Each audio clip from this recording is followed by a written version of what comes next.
माझं सोलापूर न्यूजमध्ये आपल्या सगळ्यांचं स्वागत.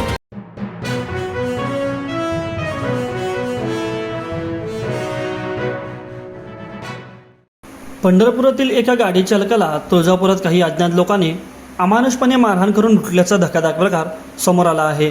ही घटना तुळजापूर लातूर रोडवरती घडली असून यामध्ये इर्टिगा गाडी चालक विक्रम प्रकाश टिंगरे यांच्याजवळचे 28,000 रुपये रोख आणि मोबाईल असा ऐवज लुटून नेला आहे.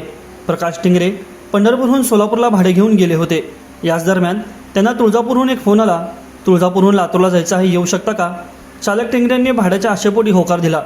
तुळजापूर येथे गेले असता अज्ञात 4 ते 5 जणांनी मिळून मोटरसायकलवर येऊन एका निर्जन स्थळी नेले.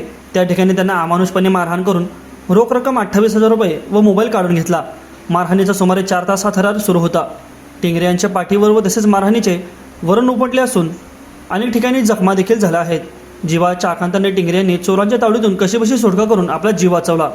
घाबरलेल्या अवस्थेत तुळजापूर शहरात आल्यानंतर स्थानिक सामाजिक कार्यकर्त्यांनी ही घटना सांगितली. या प्रकरणी पोलीस ठाण्यामध्ये तक्रार नोंदवण्यात आली असून या घटनेचा अधिक तपास पोलीस करत आहेत. माझं सोलापूर न्यूज या यूट्यूब चॅनलला सबस्क्राईब करा आणि बेल आयकॉन प्रेस करायला विसरू नका.